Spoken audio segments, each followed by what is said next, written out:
Last time that we talked, you went from zero to over $5,000 in 2022.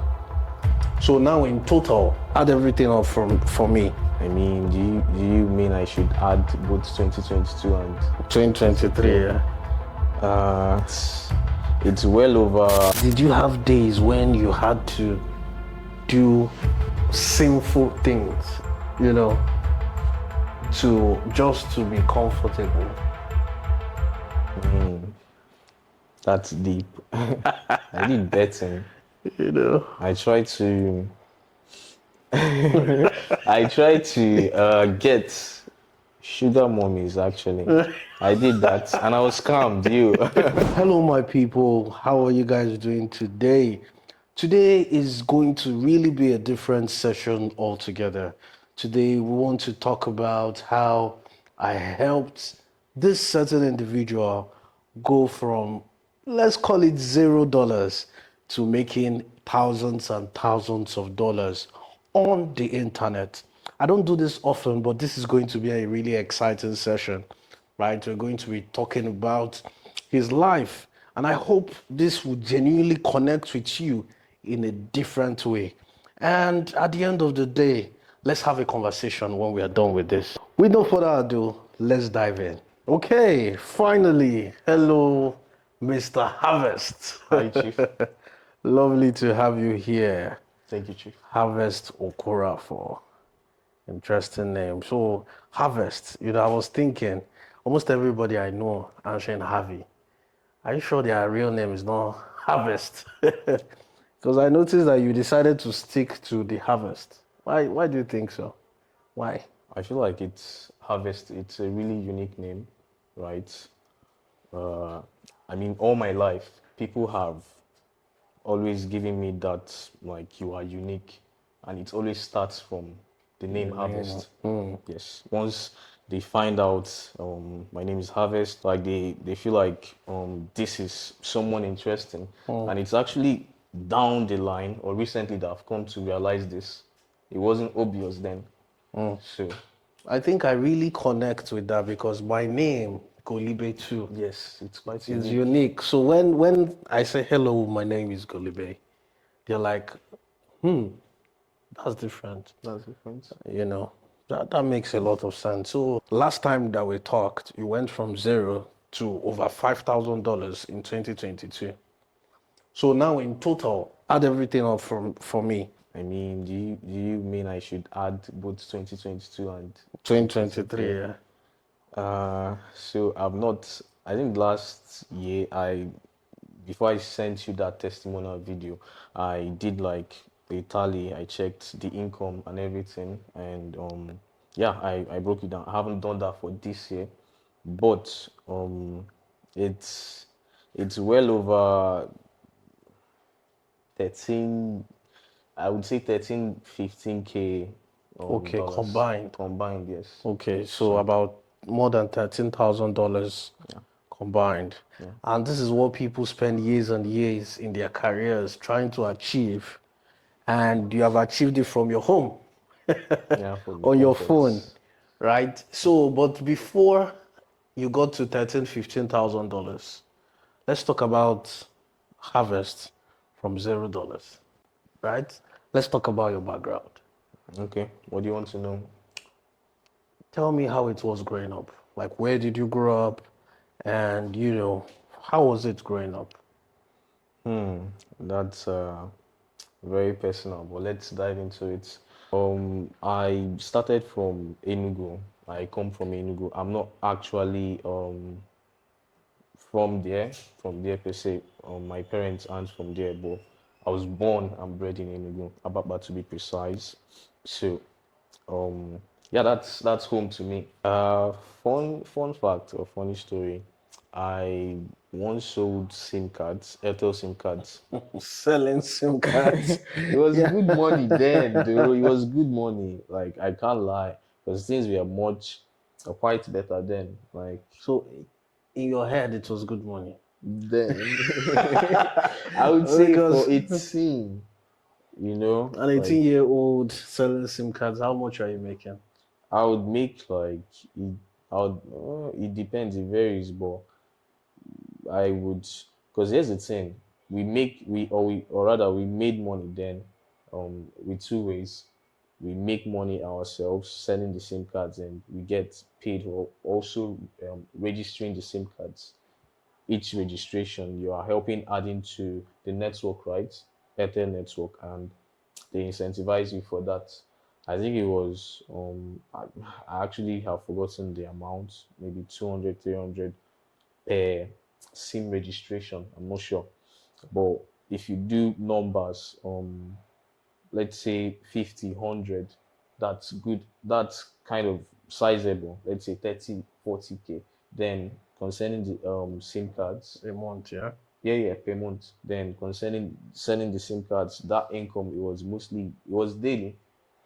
There were actually very bad days. Sometimes you could just have, I guess, bad luck, or you come in the evening, the market doesn't favor you, something like that. You sell just two or just one SIM card, enough to maybe cover the debt you've um taken up when you wanted to, or when you came to work it on credit, thinking you would sell. That kind of stuff happens. Some days, yeah. You eat on credit. thinking thinking that you You would make it back and like have enough and pay so and all of you that. eat on credit, Yeah. hoping to sell SIM cards and pay for the And pay. food. Yeah, some days. So So in a month you're looking at like 40K. it, it could pass. Like I said, the daily amount like varies. I could make like 2K, 1K, 1.5 some Depending on days. seasons. Yeah, some days during Christmas. I think I remember making up to 4K in a day. The profits, Like I would say sales. sales profits would be like three something, because I think we used to buy SIM cards like 50 naira then. Okay, Yeah. okay, okay. So So let's say you're making 3K on good days. Okay, so 40K plus. yeah. Yeah, 40K plus a month. Then now you're doing about $10,000 in a year, you know. That's about $900, $800 a month. Right. Yeah. Did you have days when you had to do sinful things, you know, to be comfortable? That's deep. I did betting. You know, I tried to I tried to get sugar mommies actually. I did that and I was scammed. I think they scout you, not you looking out for them, because there are oh my scams God, out there. okay, I'm not laughing, I'm trying. Yeah, it's funny. Okay, so at a point, you offered yourself up as a product. You know, you were looking for sugar mummies, looking for agents that will sign you, then give you out Yeah. to sugar mummies. So, you know, when you pleasure the sugar mummies, they pay you a percentage, pay the agent a percentage. But did that work out? No, I did not. So you failed at being a sugar boy. It was a scam because But that is how, yeah, let me use the word, desperate. I don't want to use the word desperate. Hungry for money. That's how obsessed you were yeah, about it's changing your situation. Right? And from there, you started betting. I will ask, why did you need money? Freedom from like financial insecurity, not knowing, not like there were sometimes I didn't have food to eat, and there were sometimes I had food to eat, but I did not feel financially secure because I couldn't do stuff that I wanted to do.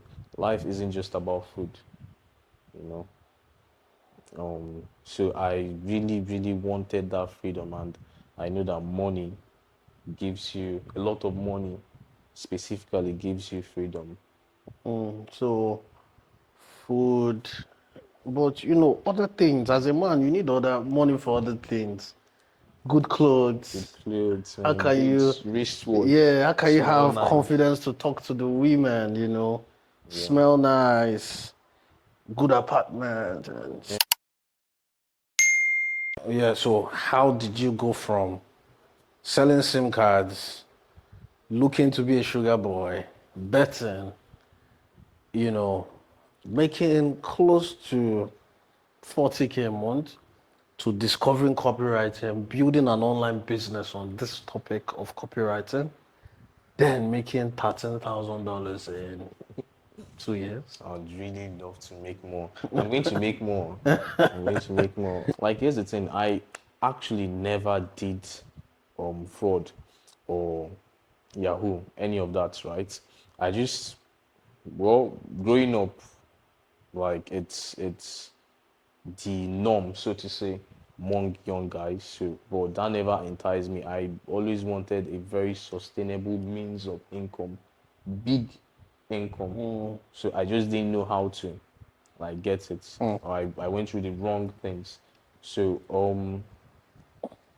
it was crazy because like if or rather you remember we went to the same secondary school. That's like a crazy connection that we have. And one day I was on like Facebook before I legit stopped using that app.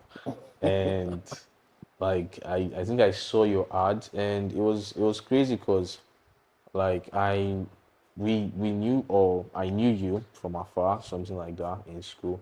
And like yeah, you are doing these things. You are like Golibe, big chief, you know. And I remember like I think I texted you. I think it was on Twitter also. And like before, I used to buy a lot of courses, right?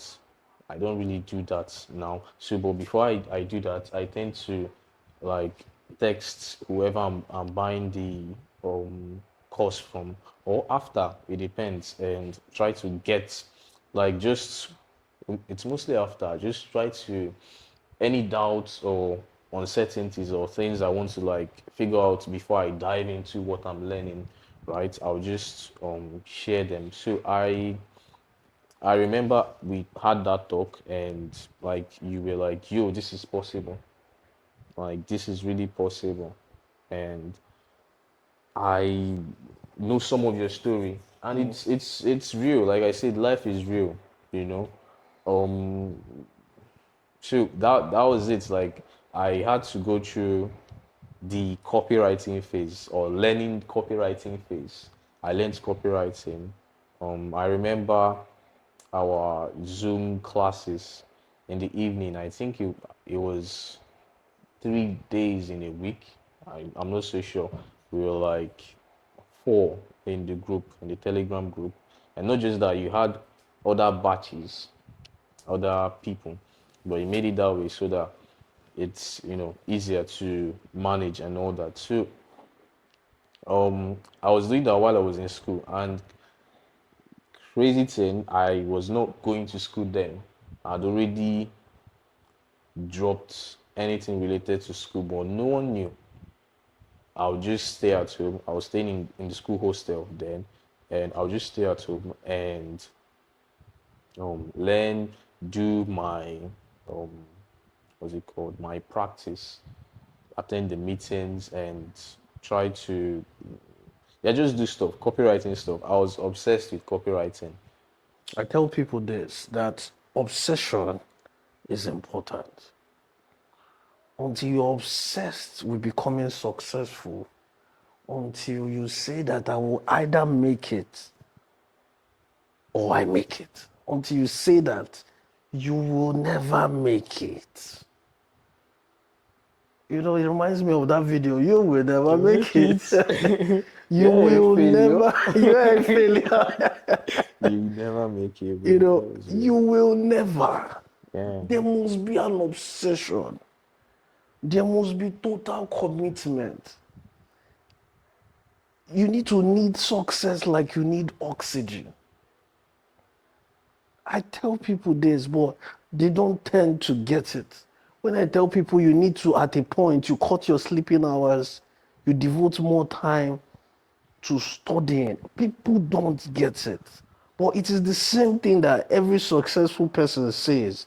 It's the same thing anybody that started from the bottom and has gotten to a certain level, everybody has said it. You must become obsessed. You know? So this is you became obsessed with this thing called copywriting, right? And that was it. That was it, man. Like, but it didn't. It wasn't like I took off like a rocket Yes. instantaneously. Like Actually, walk me through that because I want to know how was it? Because of course it will be rocky.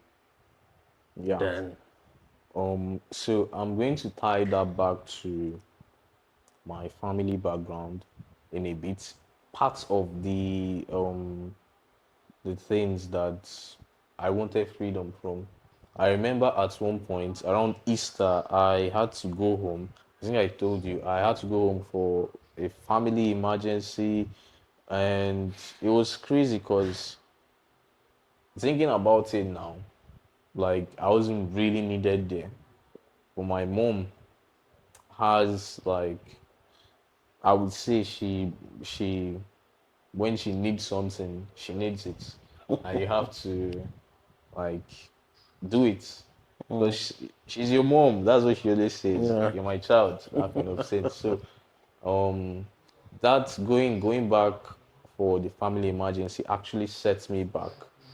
Because I think I was going for more than I expected or planned to, and I was at that tipping point where all I needed to do was just carry every single thing I've learned and like start selling myself to clients.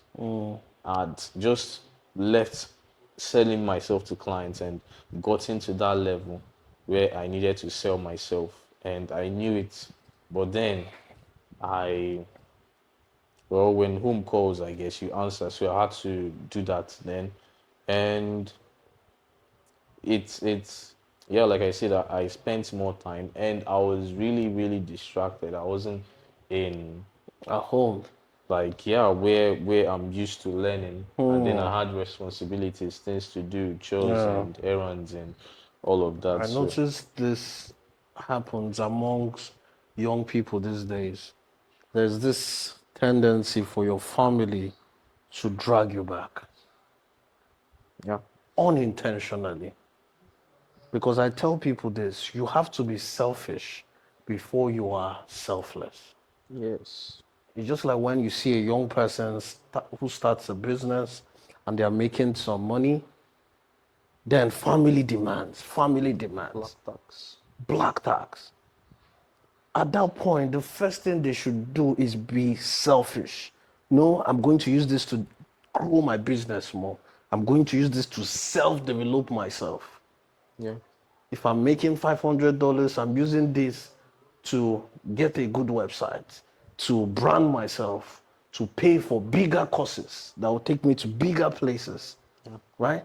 Not using that little $500 to cater for family, you know? that's So it's still the same thing that I see occur regularly when it comes to young people who are starting to get that breakthrough, you know. But you, in this case, you're saying that you were just starting to sell yourself. At this point, you felt that you have learnt this skill to a certain extent, yeah. and you were just starting to sell yourself. I hadn't even Their family calls. sold myself. Their family calls. Yeah, You only went things. home from uni to go take care of that family emergency. Yeah, Now you come back, and it's like you're starting from square zero. scratch. Yeah, that's really So how you're it starting from feels. square one, square zero. Because I remember I tried to like keep up when I was at home. But It was, futile. yeah, it was very both emergency and like what copywriting, they're both demanding. Family is demanding, copywriting is demanding. You just have to focus on one because you're going to be drained. I was drained at one point. I was burnt out, and I wasn't even like walking, so to say. It was crazy. That makes a lot of sense. So you got back. I remember we had a call or two, and I was telling you,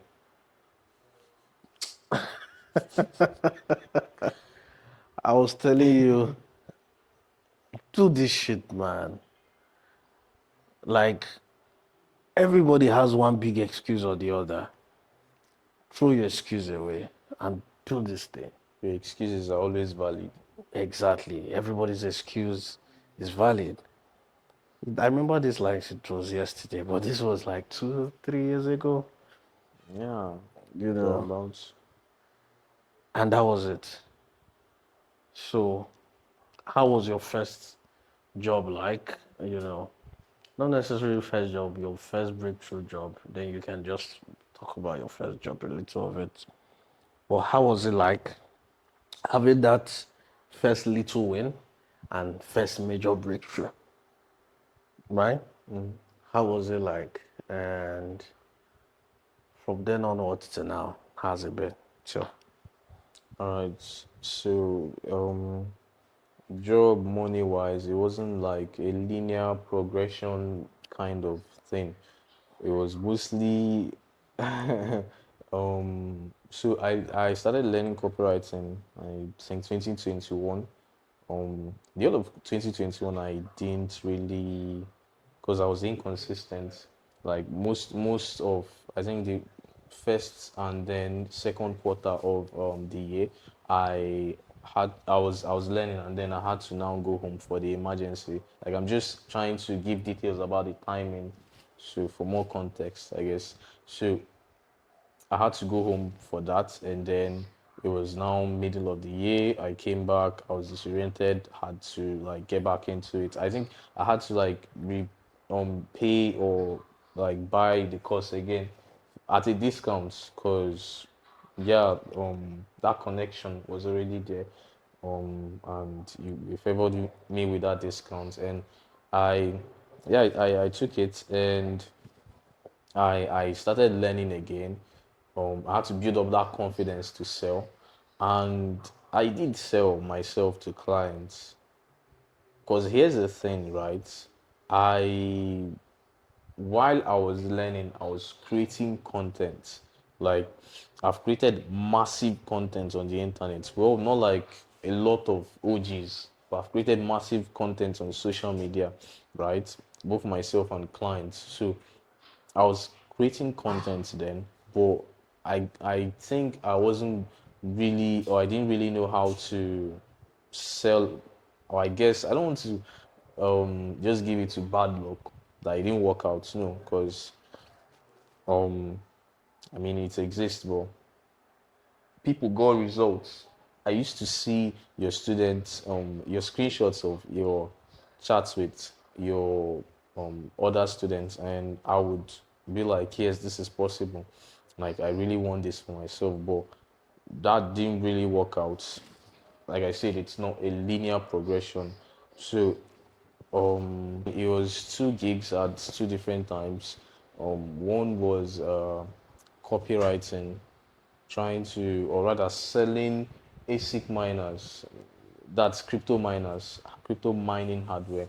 And the other was copywriting slash social media So, managing. Yeah. so like you became a crypto copywriter, like what do you guys call it, Web3? Yeah. But it wasn't, Web3 wasn't existing then, because this was far back as like 2021. It was not Yeah. really a term by the time. Okay. Yeah. So you're like in the crypto niche, basically, as a copywriter. You're selling some stuff for them with written words. Then the other one, you were doing copywriting proper and social media Yeah. for two different brands or the same brand. The same brand, actually, the same Okay. but different products. So your first paycheck, what was it like? It felt good.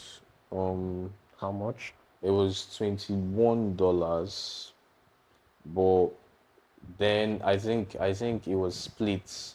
into two because there was some internal issues. I don't remember, but $21 then $150. I think 21 yeah, 21. 21. from 21 to 150. Yeah, so it was a very weird story. I can go into it like No if you want. details. Yeah, so a very weird So story. the first was $21, the second was $150. Yeah.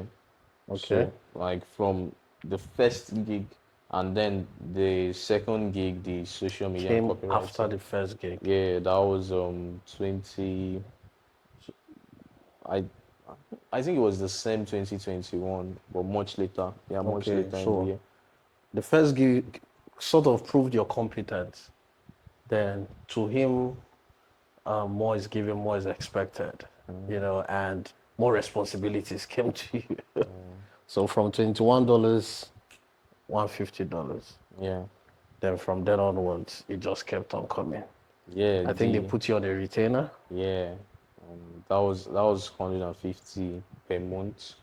And yeah, it was good money. I think about 75 K naira based on the exchange rates then. Then, yeah, Yeah, so it was quite some good money. And for pressing your phone. pressing my phone, pressing laptops, just coming up with ideas. It's stuff that I love to do. On a normal day. Mm. So From then onwards, that was it. More jobs. You used that your resume to get other jobs. it wasn't really, but I would say yes. It wasn't really a resume kind of stuff. I used more of proof of work that I've done Yes. for them. Okay. Proof Yes, of work, proof of resume. work. Okay. You I would reach out to brands. Here's what I've done For this for brand. this brand. You know, Brand B. Hello. Here's what I did for brand A. And simple. okay. I can do this for you I too. can do this for I you can get these too. results for you too. This is kind of cliche, but it's what I tell everybody, and that's what works. So now you're at 13, 15K. Then that means in 2023 you have done about $10,000 or so. I'd like you to do the full calculations and get back to me, right? For sure, Chief. Now, what does the future hold for Mr. Harvest? The future, it's cliche, but the future is bright. The sky is literally the stepping stone. It's not the limit, right? Didn't mention where exactly, like the niche the niche I'm using copywriting to like service, or I'm servicing with copywriting. It's still the blockchain, crypto, Web3. Like I didn't specify that, right? So 2024 and beyond, I want to go deeper into like sales, marketing, copywriting for blockchain brands, like bigger and better than I've done. Um, and I really want to do it in a very different way. And maybe let me give you an idea, like basically connecting people, brands, and the rest of them with stories. I would be like the middleman, making things happen, ensuring that I'm the guy that people come to when they need to get other people. That is, and for me to do that, it would involve a level of, I think, copywriting for my brand and working with more brands, bigger brands than I have, and also making more money because it's really big. Ideas. Was it Buju that said, "If you don't get money, they The kill kill ideas"? idea. So especially in this like economy, bro, you need money. So like that's the plan, diving deeper into my niche, being I mean I was obsessed, but being super obsessed, and then selling myself, other brands, and the rest of it with copywriting like I do before. So Awesome, awesome. I just can't wait to see what you're achieving the Web3 niche because it's a new emerging niche. And I think people who get in early without the mindset of Ponzi, because a lot of people get into Web3 as put money today, make money tomorrow kind of thing. You know, people who get into it for the right reasons, I feel they're going to also make a lot of money.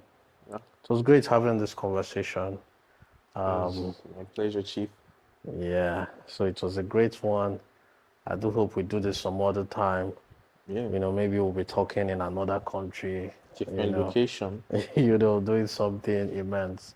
Yeah. This is just one of the sitting rooms in my home, and you know, I'm happy that we're able to have this conversation. You came all the way, and we have talked deeply about this. So Chief. I just can't wait to see what you have later on in 2024, things you're going to achieve. It was great. Yes, Chief. Well, okay, that's it, my people. It was amazing having this conversation with one of my mentees, Harvest. He went from zero, selling SIM cards, you know, trying to do a lot to make it in life. And now he hasn't been able to make thousands and thousands of dollars. This session was an amazing one. I do hope you learned a thing or two. You need to understand that what you're going through right now, people have gone through it and people have come out victorious, right? So you are not alone. I wish you all the best. Don't forget to subscribe. Stay intentional. Cheers.